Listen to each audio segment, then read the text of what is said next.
Today is the first day of the rest of your life. Open your mind and let go of the fears of midlife and aging. Some people see midlife as a time of stress and overwhelm, but we're not going to do that. We see midlife as an opportunity for continued learning and growth. Life's a journey, not a destination. It's a continual process and can get better all the time. And the best part, you can write your own rules. So in each Midlife Magic episode, we're going to have conversations with interesting and cool people that will give you the inspiration and know-how on how to live your best life. Are you ready? Let's go. Hey friends, I'm back after taking a few weeks off for some R&R. We made a trip up to Asheville and then headed down to Savannah. It was really fun to explore parts of South Carolina like Jones Gap State Park and Hunting Island. And you can see a few pics I snapped over on Instagram. I just took a few as I was working really hard to stay off my phone. And I'd love to hear about any summer vacations you've taken so far. So leave me a comment over on Instagram or Facebook. Look for the pictures. I've got 3 up. I've got a picture of Jones Gap State Park, the falls there. I've got a picture of Looking Glass Falls in Pisgah. And then I also have a picture of Billy holding a salamander when we were at Jones Gap. He loved salamanders and was working really hard to find as many as he could.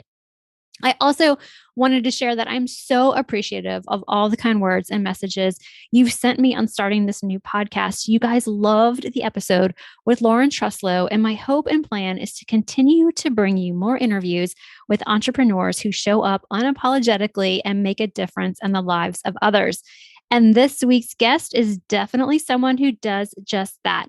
Chad Alexander, host of the Local Bar podcast. Chad has been podcasting since 2015 because he wanted to learn how to be a better listener. Such a cool concept and idea. He has a heart and passion for sharing positive stories while bringing out the best in others as he goes deep with his guests. And in this episode of Midlife Magic, we talk about what makes a good podcast, connecting with your audience, and how he hopes to bring back his popular family show with his wife, Maria. Can't wait to hear it.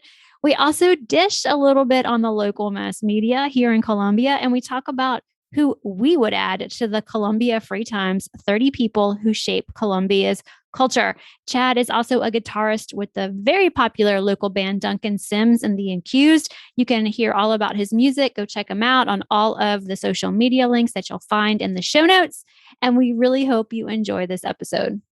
Hey everybody, welcome back to another episode of Midlife Magic. I'm your host, Lisa Mustard. And in this episode, I have the totally cool Chad Alexander. Welcome to the show, Chad. How are you? Thank you very much. Totally cool is the first I've heard that. So I appreciate that. That's awesome. It's great to be with you today. Yeah. So tell us a little bit about who you are and tell us about your podcast. Sure. So I've been doing a podcast since 2015. It started November of 2015. And it was kind of an exercise for myself. I've been in sales my entire life, and I just had this idea. I've been a big listener to some podcasts, and I decided I wanted to try it. But the reason I did was simply to help my interviewing skills, like my listening skills. I'd never really done an interview before. I talked to somebody or I read an article somewhere for sales people that said, if you can actually do a really good interview, you can probably sell anything. And so that just kind of like, it hit me. I'm like, I've never interviewed somebody, and it sounds like a great exercise and trying to get my listening skills down.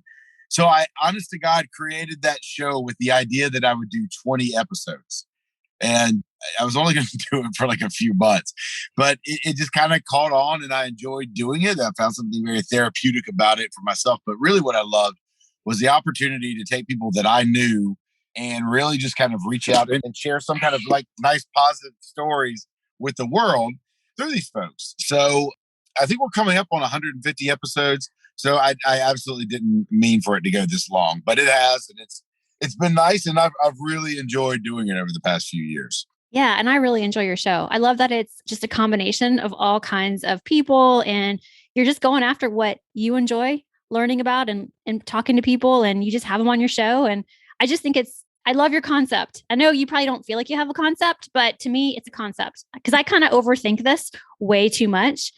And I go back to your show. I'm like, Chad interviews people that he's really curious about, and he's learned some stuff along the way, and you've helped me immensely. Like, just I'll check in with you every now and then, ask you a question. And so you've been real helpful for me as I've gotten going with my other therapy show, as well as now starting venturing into this midlife magic. So what's your favorite interview that you've done on your show, on the local bar?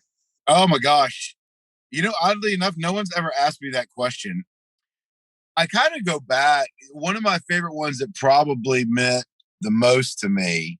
And by the way, I do appreciate the nice words you said. It's funny that you say I have a concept and you talk about overthinking your show.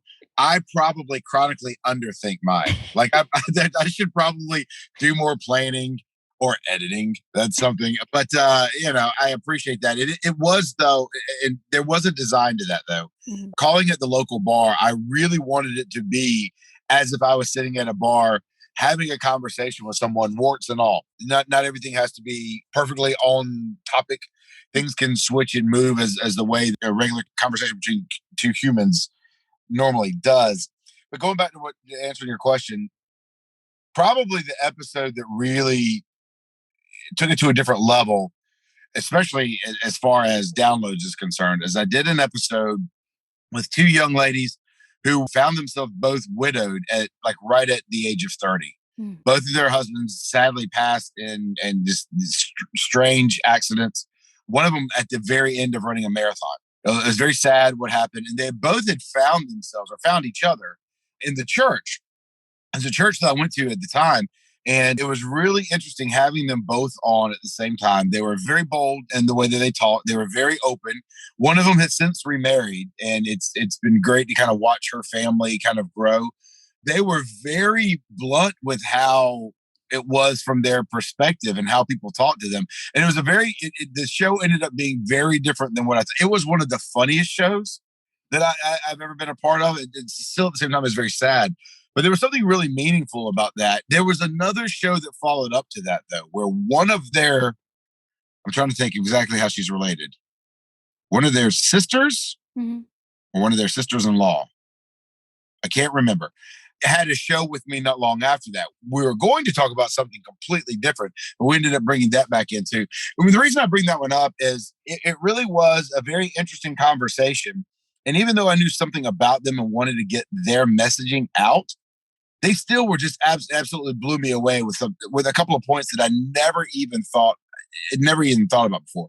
So that was really one of my favorite ones. Yeah, that's cool. So it sounds like what I'm hearing you say is that you went into it with the idea the show was going to go one way, but they were so candid and transparent and open that you were blown away by their vulnerability as well as authenticity and transparency. And I think that's what makes a podcast a good episode.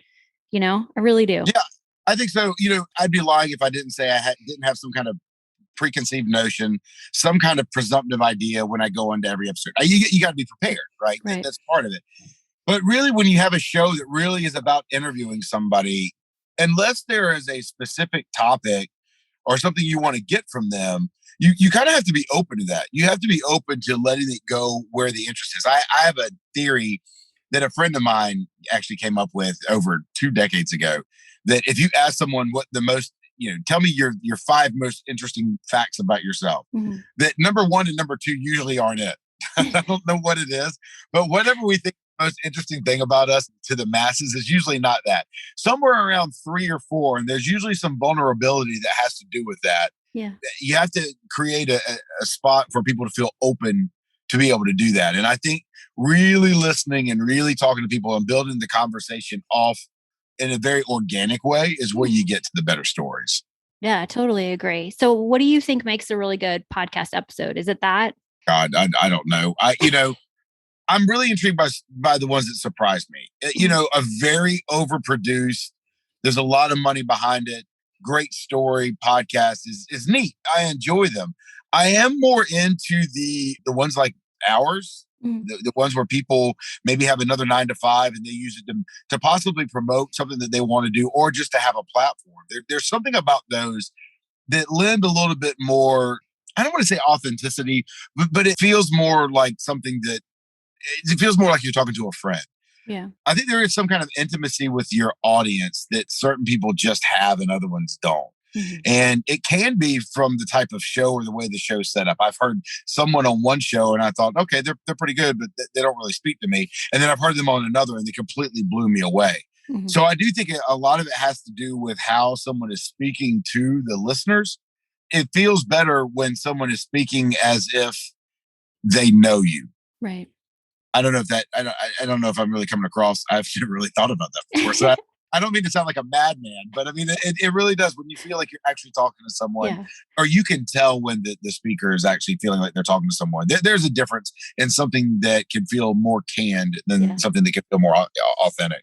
Yeah. And I'm thinking back to like podcasts that big podcasts, like top 10 podcasts in certain categories that I like and some that I just don't. And I'm like, well, what is it about those shows that I don't like? And you're right. I think I don't connect with the host. Something about the host isn't working for me in the way they interview. So they could be interviewing somebody I'm really looking forward to learning about, and I just can't get into it. But then I go and listen to that guest on another podcast and I'm like, Yeah. This is it.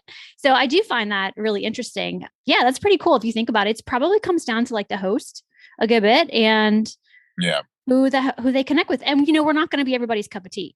Like not everybody's going to want to come listen to my show, and, same for you. But there are people out there that listen and go, yeah, I like them, or I like her show, or I like his show. It really connects for me. And that's okay.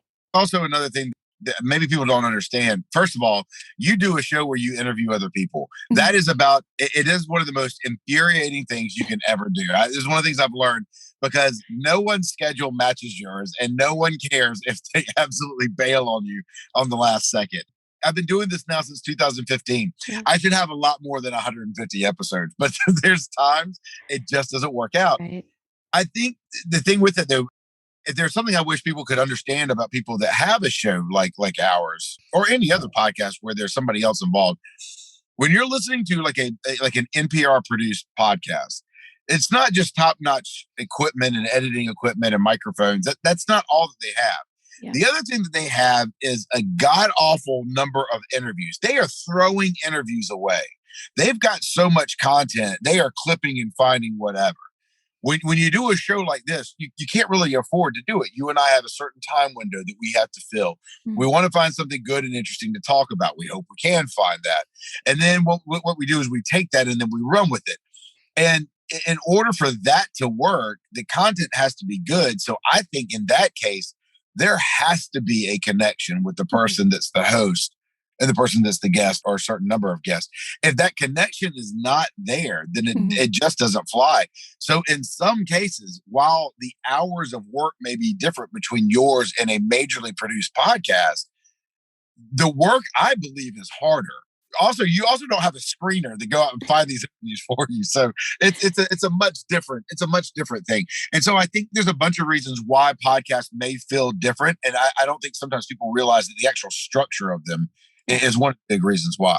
Yeah, I love that. It's so funny because I'm thinking about, being that I'm a therapist, like for me, and I'm just going to use, my experiences, like I love it because it reminds me of a therapy session. Like I don't know what my guest is going to come up. Like I have certain things I want to find out. Like I have a little bit of an agenda, not that I have an agenda in a therapy session, but we have goals, right? And so I have kind of like goals or an agenda for a podcast interview, but I also just love like, let me ask this question and see where it goes, and see what comes up. I mean, definitely not doing counseling on the show by any means, but it's that like that framework for me works really well. Like I don't have a script. I don't have any questions.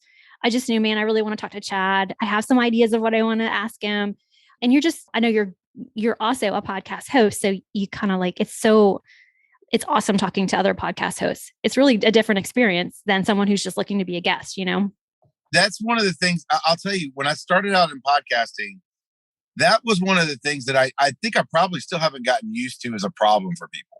Mm-hmm. Like everybody knows what a podcast is. Before, when I first started saying I was podcasting, my parents had no idea what I was talking about. They're like, so you're on the radio? I'm like, no, I'm just on the internet. Like they had a hard time understanding it.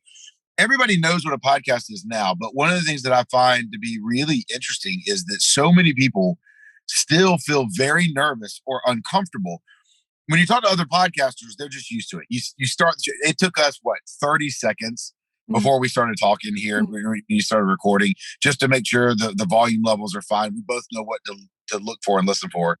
But when you're talking to someone else who's not used to it, you do kind of have to walk them through getting comfortable. And, I've yet to have someone on the show that by the end of it, they weren't 100% comfortable. And usually they'll say something to the effect of, God, can we do that again? Like, I want to do it again because now I'm comfortable with it. Right. So, you do have to look out for people's comfort level as well. And even though yours has changed during time, each week you're probably bringing on someone who hasn't been on one before. And it is very different. Yeah, that's a really good point. I like that. And it's kind of, and I know I keep going back to therapy, but that's my goal for therapy is that people have a good experience and they feel heard. And I mean, gosh, I can't even begin to tell you how many people just need to be heard, just be listened to and not have any judgment thrown at them or any shoulds thrown at them or it's amazing. And I think that I love being that space for people. I mean, really, really, truly do. Do you feel like that's part of your show is just, whatever, no judgment, kind of like whatever comes? I don't hear you arguing a whole lot with people on your show. Like you kind of get into some curiosity and some debates, but there's still love like on your show. You know what I mean? Well, that's nice of you to say. Yeah, I never wanted this show to be anything where there could be heated subjects. Mm-hmm. Usually if there is a topic like that, we usually both agree on a certain point and are debating a ghost that isn't there. Right. Is it therapeutic? I would like to think that it is I would like to think that somebody gets something out of it every episode. It's more therapy for me because it's kind of an outlet. Right. And that's kind of a nice thing. To be honest with you though, my dad is a retired United Methodist minister. My dad is an exceptional public speaker. My dad is a wonderful preacher. And one of the things that my dad was, people always loved his hard work and they always loved how he's there for folks. And there's tons of people that tell you how much they love Mike Alexander. But the thing I was always, and I think that goes underrated when people talk about him, is my dad's ability to craft a speech in terms of a sermon was phenomenal to me. Mm-hmm. My dad's a very smart guy and he still can take very complicated material and present it to a wide range of backgrounds, of comprehension, and in one small segment be able to get people involved in what he's trying to say. So in saying that, I've actually always tried to mimic my dad's sermons in the shows that I do. Not saying that I'm preaching in each one of them, but finding a way to get that content that can really get out there to a lot of people, even if it is, to some people extremely over their heads, or to some people it could be possibly mundane looking at it from a 30,000 foot view, how I put that together. So it's really less about therapy and more about like crafting a sermon that at least has a lesson in it for someone. I hope that people get something out of that. Yeah, it's a creative process for you. That's how you express your creativity. That's what I hear, and that's what I notice. And I think that's really cool that you have a way of crafting it because I don't. Like I do and I don't, I guess. This episode of the Midlife Magic Podcast is sponsored by my favorite fitness apparel, Zaya Active. I discovered Zaya Active when I went looking for high quality and premium workout clothes, just like those luxury store and catalog brands, yet I wanted a budget-friendlier price tag. I love this brand because I live a very active lifestyle. I work out about 5 days a week, plus I love to go for runs and long walks, which I consider to be my very important self-care and podcast listening time. The clothes stay put, I'm not constantly pulling on my leggings or tugging on my sports bras, and they accentuate me in all the right places. And when I work from home, they are the perfect clothes for being comfortable and still stylish. And I can transition to running out the door to pick up our girls or run errands while still looking put together in my athleisure styles. My favorite workout leggings are the Lighten Tights, and my favorite everyday wear are the Everywhere pants. Yes, I literally wear them everywhere, every day. I can even wear them to business meetings or client consultations, and I can dress them up or down easily. Want to learn more? Head over to lisamustard.com and click on the Activewear page. You can learn all about Zaya Active, the mission, the clothes, and see if they are a fit for you and your active life. From weight training to running to Zumba to yoga to CrossFit to bar to walking to tennis, Zaya Active has you covered. And don't forget about the active men in your life. They have an amazing men's line, plus clothes for active kids too. That's Zaya like papaya active. So see my site for all the details. That's lisamustard.com/active-wear.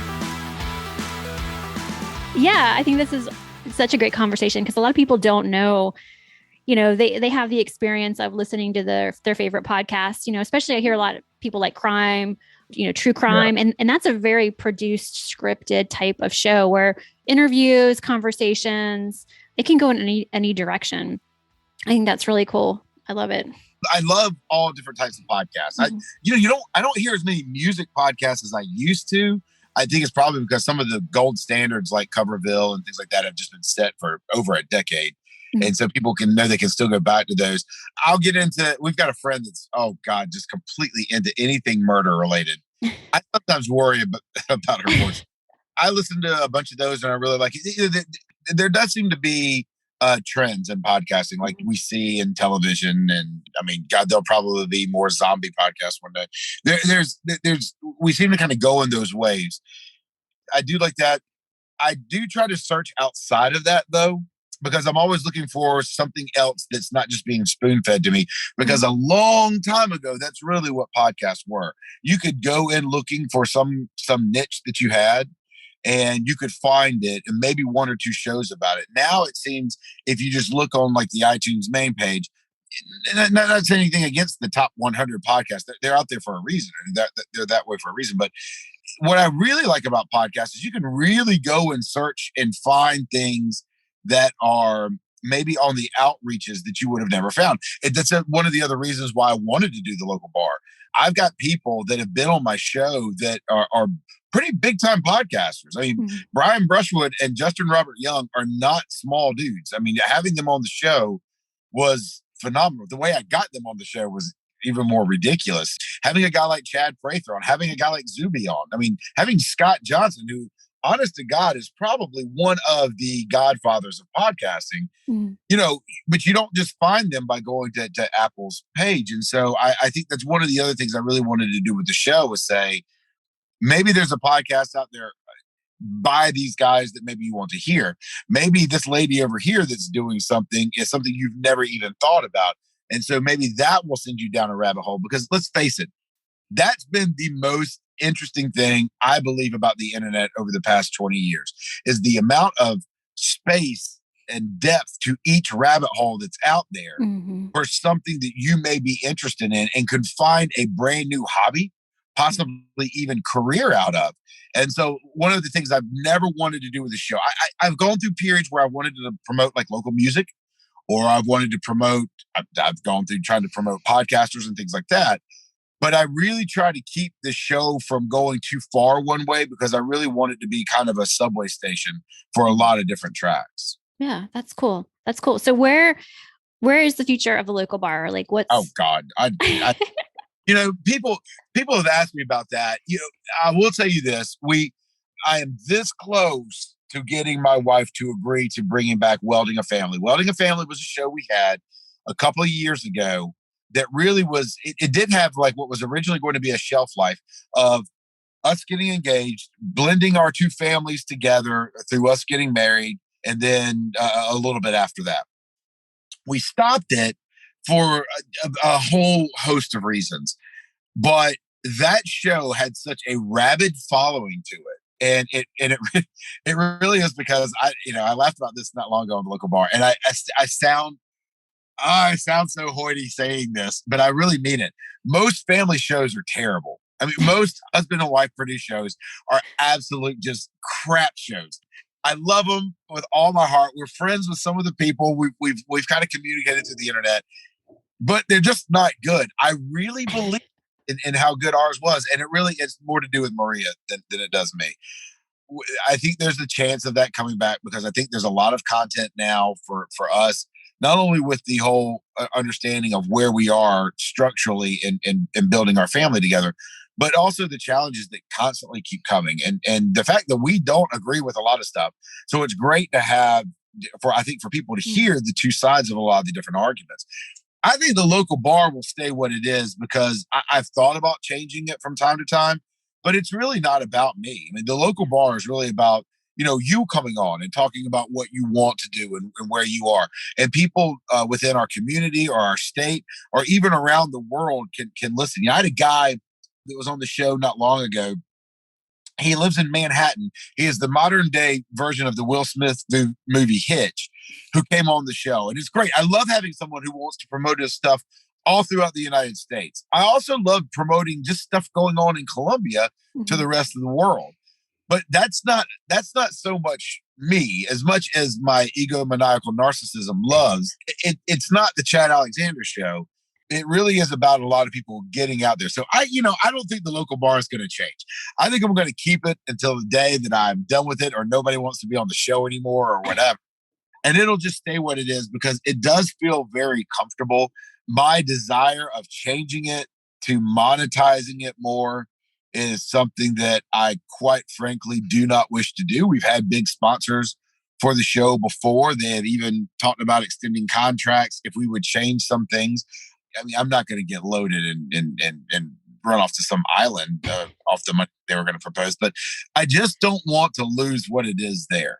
Right. And so I think that's part of it. And so that's, to be honest with you, one of the things that people have talked to me about when I first started, and it's a story I probably haven't told in a long time, but Scott Johnson, when I originally talked to him, probably 2014, about doing my own show, I asked him, what do I need to do to gauge success? Now, we've been very successful in our downloads.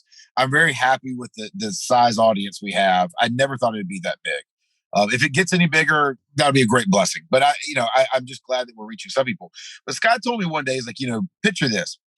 What if every day or every Tuesday, once a week, 5 people who you don't know come from 5 different places, walk in, sit down in your living room and listen to you talk for 45 minutes. And then without saying anything, they get up and leave. Would you continue talking and doing what you're doing every week for those people? So number one, that's a pretty creepy image if you really think about it. That's very unsettling. But number two, it really kind of put me in the right box for what I need to focus on. I've got something that I want to create. I've got people that I want to promote. I'm doing this really as a service to the great people that I come across. And for me, in helping my public speaking and my listening skills. Mm-hmm. Anything else outside of that, unless it's something grandiose that I think adds to both of those and not just one more than the other, I have no desire to change a podcast. That might not be your goal. That might not be somebody else's goal. I completely get it. Mm-hmm. It's probably not my goal with welding a family, but the local bar will probably stay what it is. And it's just, that way I also don't have any responsibility to anybody to get it out on time either. Yeah, no, I totally hear what you're saying about that. And because I went through that too. Like, how do I get this monetized? How do I get it monetized? And I realized I'm not going to get rich off of the podcast. That's not how it's going to work. And for me, it's been discovering other skills and other strengths as I've grown in my podcasting. So I think that's one of the cool things I wasn't expecting. So I totally get what you're saying. And I appreciate that similar experience. I know we only have a little bit of time, but if we could just switch, maybe I have to have you come back on the show because I have more questions for you about podcasting. Because I know I have listeners out there that are and this is midlife magic. So they're midlife and they're thinking, how do I start a podcast? Or what do I have to say? Or tell me about your imposter syndrome. And I talk about that and other things, but can we talk a little bit about Colombia? Are you cool with that?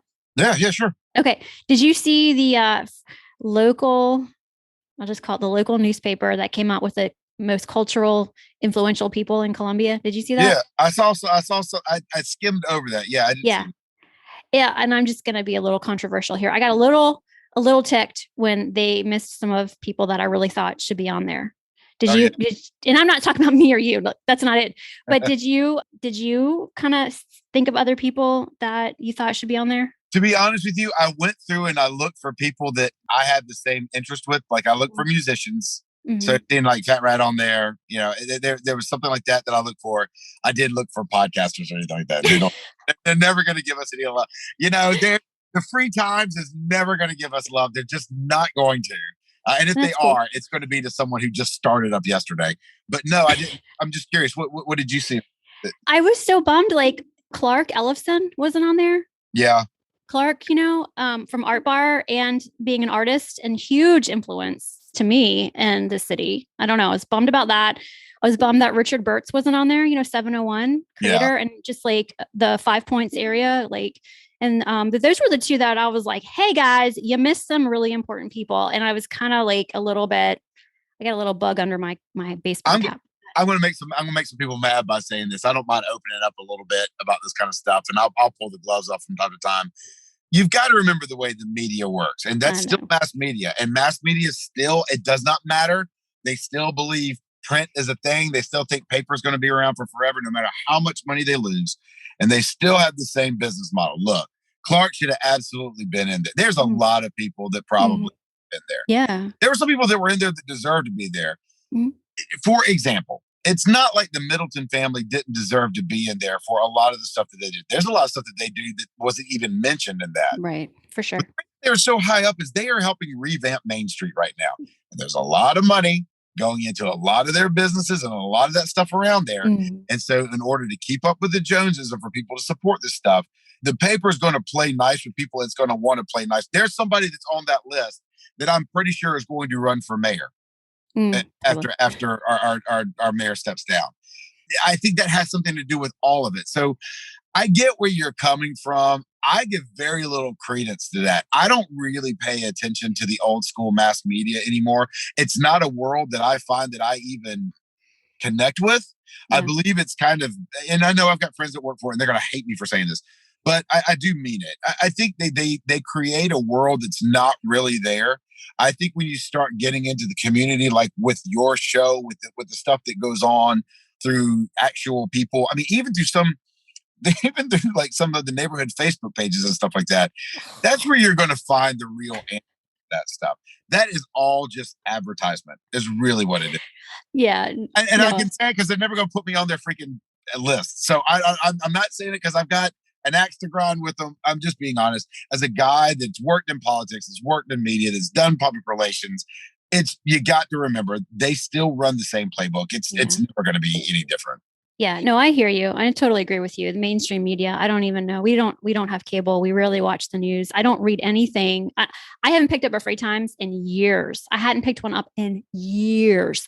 And only reason I looked at that was because I was curious, like, well, who do they think are the cultural? And I just kind of I was like looking through it and I was like, oh, really? Oh, really? Oh, really? Are you in touch? Like, are you in touch with them? I don't know. So I just was curious what's your take on that. But I did get a little bit of one of my feathers ruffled because I thought if you're serious people, if you're really serious about cultural giving people credit, like how could you leave those two off? And then but I realize you're right. Like that's just the way it is. And that's the way it is. Well, and to be honest though, presenting something that you're showing who the most cultural influencers are in our community, doing so without a poll. Right. Totally. Yeah. Although they keep doing, like as a guy that still plays in bands and is a musician around town, every year, like when they do the best of Free Times, I always look at their best places, like to go see a concert. And there's some people on there that need to be on there, and then there's like 5 that aren't even on there. And I'm like, like how are these 3 places not there? So you never know how that stuff works. And it is just advertising for something else. Either money changed hands or they're hoping money's going to change hands in the future. That's all it is. Yes, sir. You hit the nail on the head with that one. I totally get it. So tell us a little bit before we go. Tell us about your music and your band and what's up with your band. So I play with a cover band in town, Duncan Sims and the Accused. We may be changing our name to the Accused just to shorten it up. I'm not quite sure. There is no Duncan Sims. Everybody asks who that is. There's streets in Shandon, right? So we started practicing on the corner of Duncan and Sims is where actually how we got that name. But we've played around. We had a really great show at Fox Field a couple of weeks ago. An awesome one. First time ever at Savage Craft. That's an incredible place. If you haven't been to that venue yet, it is so where the parking stinks, but it's worth it. It is an awesome place. We play cover songs, classic rock stuff, a few originals from here and there, but we just like to get out and have a good time, a lot of fun. The guys that I play with have all been playing with. I'm the youngest guy by like 10 years in that band. They've been playing in bands in the Midlands now and throughout the state for like 30 years or so, if not more. Elliot and the Untouchables, the Hostages. I mean, these guys come from bands like that. So we have a good time, and we're playing at the Casey Fall Festival in October. I think we got another gig at Savage Craft coming around somewhere soon, not long after that. But if you ever are interested in seeing any of that, you can go to any of our social media, probably easiest on Facebook, Local Bar Media. And I usually have some links up about that stuff there. So. Well, awesome. Well, thanks so much for coming on to the show. This has been really cool to have you and somebody that I wanted to talk to for a good bit. And so thanks, Chad. Thanks for being here. No, it's awesome to be here. So thanks for inviting me on. And I remember you coming on the show. It's a great episode. Of course, wait, that's the one that's my favorite episode. What are you talking about? But no, it's great. Whenever I talk with somebody, and I don't really, you guys, whenever you come on and you ask me questions about podcasting, you give me too much credit.